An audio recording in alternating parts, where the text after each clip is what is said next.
അമ്മായിയമ്മയുടെ favourites ആൾക്കാർ ആരൊക്കെയാന്ന് നോക്കിയാലോ? അമ്മേ, ജയനാണോ പ്രേം നസീറാണോ? ജയന്. ജയനാണ് അമ്മയുടെ ഭർത്താവാണ്? എൻ്റെ ഭർത്താവ്. ഭർത്താവാണ് അമ്മയുടെ മകനാണ്? എൻ്റെ മകൻ. അമ്മയുടെ മകനാണ് അമ്മയുടെ കൊച്ചുമോളാണ്? എൻ്റെ കൊച്ചുമോള്. അമ്മയുടെ കൊച്ചുമോളാണ് 1 കോടി രൂപയാണ്? എൻ്റെ കൊച്ചുമോള്. അമ്മയുടെ കൊച്ചുമോളാണ് അത് അമ്മയുടെ മരുമോളാണ്? എൻ്റെ കൊച്ചുമോള്. അമ്മയുടെ മരുമോളാണ് അപ്പുറത്തെ വീട്ടിലെ മരുമോളാണ്? അത് അപ്പുറത്തെ വീട്ടിലെ മരുമോള്. അമ്മയുടെ മരുമോളാണ് അത് ഇപ്പുറത്തെ വീട്ടിലെ മരുമോളാണ്? ഇപ്പുറത്തെ വീട്ടിലെ മരുമോള്. അമ്മയുടെ മരുമോള് വേണ അതാ ഒലക്ക കൊണ്ട് 10 അടി വേണം?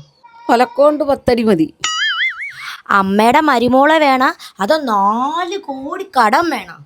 4 കോടി രൂപയുടെ കടം വന്നാലും വേണ്ടിയില്ല, എനിക്ക് 4 കോടി രൂപയുടെ കടം മതി. അമ്മയുടെ മരുമോളാണ്. നിർത്തുന്നുണ്ടോ? നേരം അമ്മയുടെ മരുമോൾ ഒന്നും പറഞ്ഞോണ്ടിരിക്കുന്നു. വേറെ ഒന്നുമില്ല ചോദിക്കാൻ. മരുമോളെ കുട്ടി എന്ത് പറഞ്ഞാലും ഞാൻ എതിരെ പറയത്തുള്ളൂ. മരുമോളൊന്നും പറഞ്ഞിട്ട് വരിക ഏത് നേരം.